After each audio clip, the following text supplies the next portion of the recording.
Praise the Lord. இன்றைய அப்பத்துணிக்க நிகழ்ச்சியில உங்களை சந்திக்கிறதுல மிக்க மகிழ்ச்சி அடைகிறேன். இந்த நாளிலும் கர்த்தருடைய வார்த்தை நாம் தியானிக்க போகிறோம். தேவனுடைய சர்வாயுத வர்க்கங்களை குறித்து நாம் தியானித்து வருகிறோம். இந்த நாளிலும் கூட ஒரு வசனத்தை நான் வாசிக்கிறேன். எபேசியர் 6வது அதிகாரத்துல 16வது வசனத்தை நான் வாசிக்கிறேன். பொல்லாங்கன் எய்யும் அக்கினி ஆஸ்திரங்களை எல்லாம் அவித்து போடத்தக்கதாய் எல்லாவற்றுக்கும் மேலாக விசுவாசம் என்னும் கேடகத்தை பிடித்து கொண்டவர்களாயும் நில்லுங்கள்.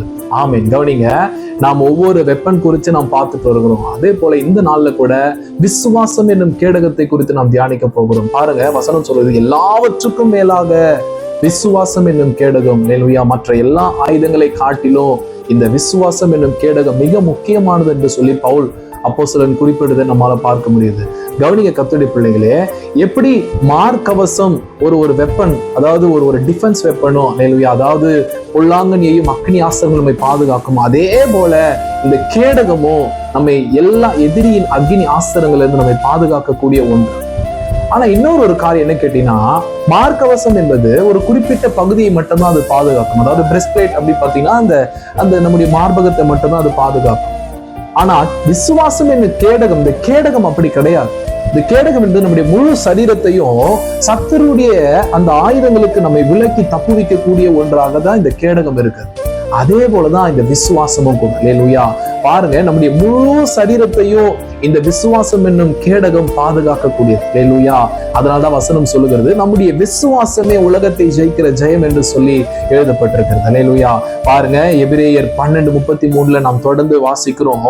விசுவாசத்தினாலே பிசாசின் ராஜ்யங்களை அவர் ஜெயித்தார்களாம், சிங்கங்களின் வாய்களை அவர்கள் அடைத்தார்களாம், அக்கினியின் உக்கிரத்தை அவர்கள் அவித்தார்கள், பட்டய கருக்குக்கு தப்பினார்கள், பலவீனத்தில் பலன் கொண்டார்கள், சேனைகளை முறியடித்தார்கள். ஹல்லேலூயா. இன்னும் அநேக காரியங்களை நீங்க எபிரேயர்ல நீங்க வாசிச்சு பாருங்க. 11வது அதிகாரம் நான் நினைக்கிறேன்.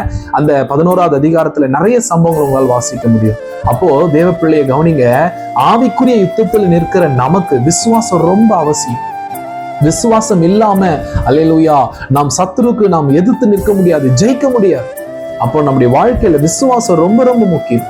இந்த விசுவாசம் எப்படி நமக்கு வரும் அப்படின்னு நீங்க கேட்டீங்க. நல்லா கவனிங்க, வேத வசனத்தின் மூலமா தான் நாம் எவ்வளவு வேத வசனங்களை நாம் கேள்விப்படுகிறோமோ அவ்வளவுதான் நம்முடைய வாழ்க்கையில விசுவாசம் வரும். ரோமர் 10:17 சொல்லுகிறது, விசுவாசம் கேள்வியினாலே வருகிறது. ஹல்லேலூயா. அப்ப பாருங்க, நம் வசனத்தை கேள்வி படதான் நம்முடைய வாழ்க்கையில விசுவாசம். நாம் வசனம் வாசிக்கல அப்படின்னா நம்முடைய வாழ்க்கையில விசுவாசம் இருக்காது. நாம் சத்துருக்கு நாம் எதிர்த்து நிற்க முடியாது. அவருடைய அக்கினி ஆஸ்திரங்கள் நம்மளால தப்பிக்க முடியாது. ஆகையினால விசுவாசம் நமக்கு மிக அவசியமா இருக்கிறது. ஆகையினால வேத வசனங்களை அதிகமாய் வாசிங்க. கர்த்தர் தாமே உங்களை ஆசீர்வதிப்பாராக. ஆமென்.